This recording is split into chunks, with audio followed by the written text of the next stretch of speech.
have a good team. They got a good group of guys. They started poorly, just like what we did. Galen has picked up things. Everybody else is doing their part too. They get most of their points inside with Ildefonso and Peña, and now probably Villanueva.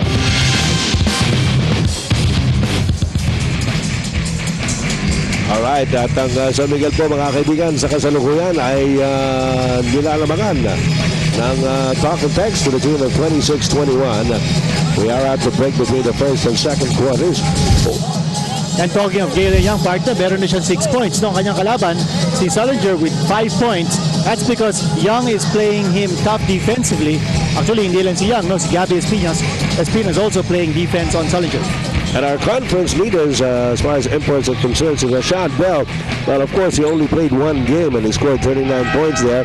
As Sean Daniels, Galen Young with 6 assists, almost 7 assists actually. Sean Daniels on rebounds, Waylon White and Welcono steals, James Peña of Red Bull, almost 3 blocks a game. Alam mo, kagandaan yan, partner. No? You don't see any one import dominating the statistical categories. No? Iba-iba sila. That's right. And you know, that's good because you see a variety of different things that the imports bring to the floor. Yan ang makikita natin yan, hindi lang yung puntos ang pinag-uusapan sa imports. They have to do certain things, lalo na makakatulong talaga sa kanilang kupunan. Okay, nakikita natin ang turnover story ng first quarter. Ang Beermen meron ng 9 turnovers, 5 of them coming from Galen Young. But makita natin, no, yung 12 points off the turnovers scored by Talk and Text, that has hurt San Miguel. Chris Palagio misses the 3-point shot. Wilson, ayaw pa rin. And Jay Washington hits the deck on getting the rebound. Umpisa po ito ng second quarter. Ang labanan ito ng San Miguel at ng Talk and Text. Now, a new import defender for San Miguel, si Willie Wilson. And you notice that they are doubling Sullinger when he's on the outside. Jay Washington on the fall away. Wilson para sa rebound. Binigay kay L.A. Tenorio. Here's Galen Young. Pulls up for the jump shot. Wala. Oh, both players Pagsak si Aliado at saka si Peña. Ayan ang ating matchup na pinag-usapan kanina before the game. Aliado versus Dorian Peña. We almost felt an earthquake as both those players landed hard on the floor. Ang lakas ng lagabog eh. And both of them, of course, very, very heavy. Although, of course, Dorian Peña will tell us that he's not as heavy anymore as he was before. Chris Calagio. Dorian Peña. Patay yung butigi. That's tough defense by Aliado. Here's Edgar Bullones scoring into the front court. One thing about Dorian Peña is that when he's at the post that way, he doesn't have a fadeaway jump shot. So you know that he's going to power. So make sure that he doesn't get the power move inside. That's exactly what Don Aliado did. Kumandala si Jay Washington just scored his 4th point and gives Talk and Text a 7-point lead at 28-21. Galen Young inside, off the glass, getting more offense-oriented. Galen Young has been taking shots. And yun ang sinabi natin, Galen Young must be able to assert himself offensively. And you watch, the way he split, or actually he went towards the middle. Kaya naman yung mahirap pa yung tiro yun. Parang sumona yung Talk and Text. Although even with the zone, they still have Sullinger on top of Galen Young. And that's why he went towards the middle. That's where he'll be able to get a much better angle to score. 3-point play here by Galen Young. And the lead is 4 para sa Talk and Text. Here's Sullinger. Pass is deflected. It's picked up by Matt Cardona. Yancy Del Campo na bulawin ng konti. Change the shot. That's a zone defense by San Miguel. Here comes Galen Young. Kanina pa gusto ni Galen Young na siya magbaba ng bola para sa San Miguel eh. And Tenorio gets around the defense. Finds Galen Young at the corner. Wala. Yancy Del Campo taps it to the right man. Si Yancy actually nakaharap ng bola. Pero napunta kay Daniel Defonso was waiting underneath the basket. 4 points for Danny I. Just a 2-point lead now. Sullinger. Bullones is open. Yes. 5 points now for Edgar Bullones coming off the bench para sa Talk and Text. And a tap by Yancy Del Campo picked up by Sullinger. And Another turnover here para sa San Miguel.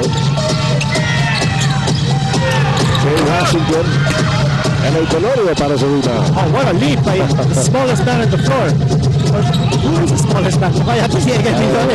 We'll be honest, we have something to say about that, yes. Another turnover on the pass by Galen Young. Sunod-sunod na turnovers against San Miguel. Miguel Billones having some problems. Sargent loses it. Almost Washington basket. is fouled. That ball falling into the hands of Talking Tex now. Yes, his first team foul on the Maryland.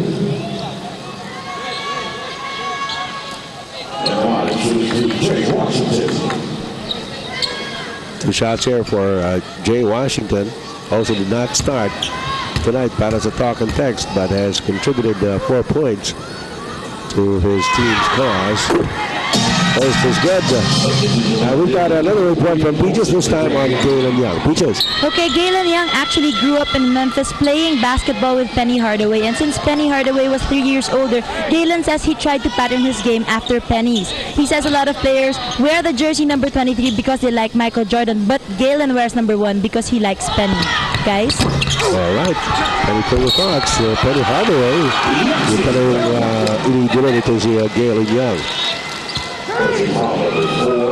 Meantime, Yancy Ocampo on a nice offensive putback. Nakakuha pa ng foul. And so, possibility for a 3-point play here para kay Yancy. Just when San Miguel was starting to close the gap. That's right, that gap was down to 2 points. Malakas. And you notice that Galen Young is taking a breather now on the San Miguel bench. So importless ngayon ang San Miguel. And what a time for Galen Young to sit down. Malaki itong kalabangan ng Talking Tex. Well, it's down to 6 on that back shot by Daniel Defonso. Washington not kapitan ni Daniel Defonso. Picked up by L.A. Tenorio. Tenorio to the front court. Way ang ganda ng lusot. And Daniel Defonso almost got it on the second try. Ildefonso now with 8 points, 6 coming here in the second period. So locals getting the job done here for San Miguel. They come closing in again. 8 minutes and 17 seconds remaining in the second quarter. Yancy Ocampo. Egay Billones. Selinger. Banagulig kay Billones. Billones ang matake. And the pass to Jay Washington. Oh, what an athletic move. That baseline is wide open for Jay Washington to attack. Ganun ginawa din kanina ni Harvey Carey. 7 points now for Jay Washington. Sinabi po natin, also came off the bench. So there's a gap in the defense of San Miguel down the baseline. And a Tenorio from the outside. Kanina pa nila sinaset up si Tenorio from the outside shot. On the rebound play, there's going to be a loose ball foul. It's going to be called on Dorian Pena. Nakuha ni Mac Cardona kasi yung rebound. Medyo hinaras pa ni Dorian Pena. Second personal there on Dorian Pena. Basi Solinger now is giving a breather by Coach Derek Pumaren. So both imports are resting.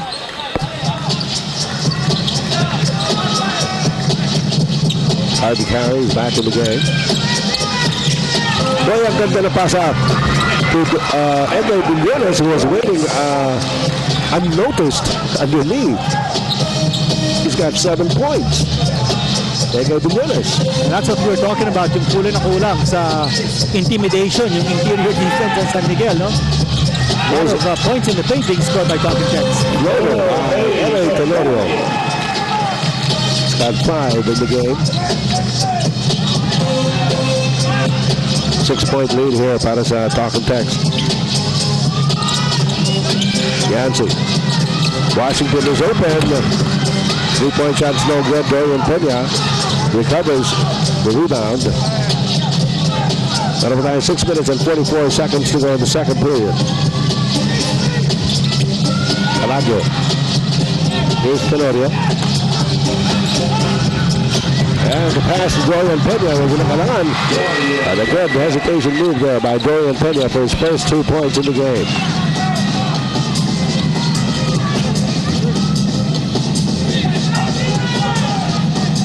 Edward Billones setting it up para sa Talking Text.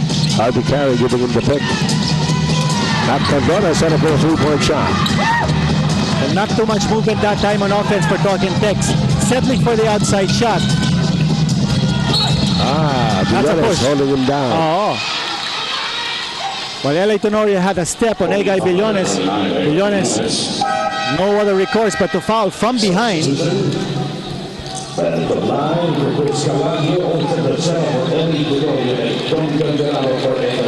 Okay, a couple of substitutions here.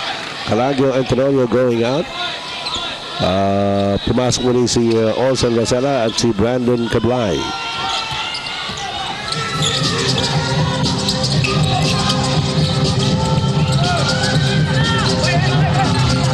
Oh, nice pass inside to Brandon Cablay, but he had problems controlling the basketball. Landing in the first, and kay Jay Washington. Nice And Cardona coming up out of nowhere. Cardona tumuloy-tuloy. And Look at the trail job of Don Del Balano. Nandun yung transition defense ng San Miguel on the primary scorer, but nobody covering Don Del Balano. the scores underneath on the trail job. Ito makikita rin, binigyan na naman sila ng veterano si Olsen Rosella, si Mac Cardona. And Milano's there to save the day for Talk and Text and give them another 6-point lead. Andito pala si kasamang Ontiveros ng San Miguel. Ayan naman si Jimmy, si Asi, Si Renren. si Renren. Okay, yan ang mga players ng ating San Miguel Corporation Philippine team that just won the Siaba Championship sa Ratchaburi, Thailand. Congratulations. Alis din mo ulit ng mga yan, di ba? Yes, oo. Pupunta sila sa Belgrade for another toughening series. Okay, another turnover. 13 turnovers na against San Miguel. Tatlo lang ang talk and text. And it's wonder why only 6 points separate the two teams. Mac Cardona against Brandon Cablay. No opportunity there. Pinalik kay Harvey Carey. Inside pass. Broken up. Picked up again by Yancy. Nice left-handed hook shot. Now you ask, dahilan kung bakit hindi masyadong malaki itong kalabangan ng Talking Tech. It's because San Miguel is out-rebounding Talking Tech to the tune of 26-14. Dylan Young will go to the line. He is very offense-minded sa game na ito. Very, very different from his usual style. Dominic, ano ba pinag-usapan ng San Miguel kanina? Well, hindi natutuwa itong si Coach Shot Tangkinsen dahil nga may goal sila in every game is for each team na kalaban nila to score only 20 points per quarter. Pero pag tingnan natin yung scoreboard, 42 na ang na-score nitong Talk and Text. So sabi nga niya, guys, that means we're not playing defense and that's the way we've been winning games is through our defense. So kailangan natin ngayon dumepensa para makabalik sa larong ito. Ay, mukhang yung depensa ng TNT ang gumagana. Kasi dahil na turnovers sa San Miguel eh. But that's Coach Shot Tangkinsen for you, no? He wants to go to the team's strength. And the reason why San Miguel had that 8-game winning streak was because of its defense. They are the league's #1 defensive team. And for them to win consistently, they've got to play consistent defense. Ito nga, yun natin kung anong depensa kapakita lang with Joe Washington. And the kick out to Mac Cardona for the open shot. Ay, naku, hindi na hawakan ni Brandon Cablay yung rebound. Here's Cardona again. Oh, that time, made a 3-point shot. 3-3 yan para kay Mac Cardona. Talking Text looking very alert at saka parang more active sila, no? And look at that, almost a turnover. Dorian Pena, however, misses. And Yancy Del Campo recovers it. And it's taken away by Galen Young. Got a good look at the basket. Yancy again. And there's the rebound. Pinagtulungan sila Galen Young at Dorian Pena. Si Galen Young at tinawagan ang kanyang pangalawang personal foul. Well, so far, Talking Text doing a much better job hustling for the ball. They are outworking San Miguel. Kung kaya ito, no, malaki na ang kanilang kalabangan. That's a 9-point lead. Although the biggest league of Talking Text was at 11. That's 11-0 sa ating pag-umpisa. That's right. Milano, nice pass to Harvey Carey. Kanina pa sinusuki ni Don Belbinano itong si Harvey Carey. That time though, Carey was fouled. At bumagsak pa nga. And so he'll try and get the 2 points. Wala apat na si Galen Young ulit, pangatlo na yan. Oo, si Galen Young with 3 personal fouls. At si Don Belbelano, nakaka-4 na assist na yan. And Harvey Carey, because he moves so well without the ball, always finds an opportunity to score inside. Intis yung pangalawang free throw and Tablay likewise misses and the lead pass to Matt Cardona and he makes it. The pass break play. 7 points now for Matt Cardona. Precision passing here by Talking Tex.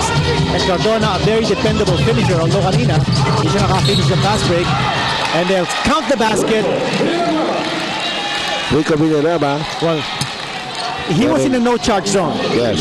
So, they called the blocking, giving up the foul. Ito makita natin kung ano nangyari. Sullinger was clearly inside the no-charge zone. 2 fouls on J.J. Sullinger.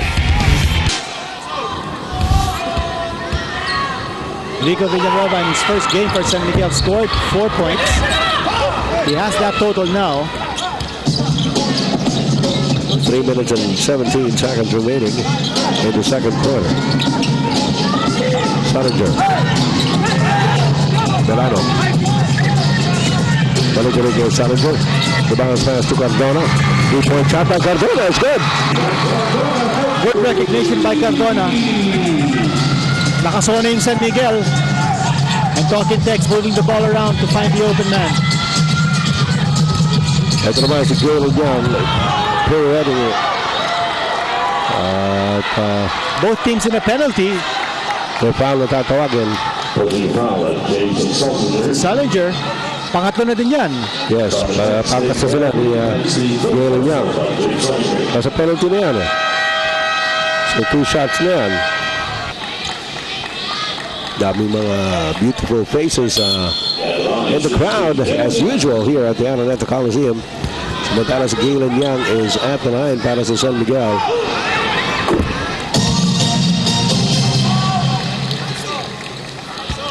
$12 points now for Galen Young.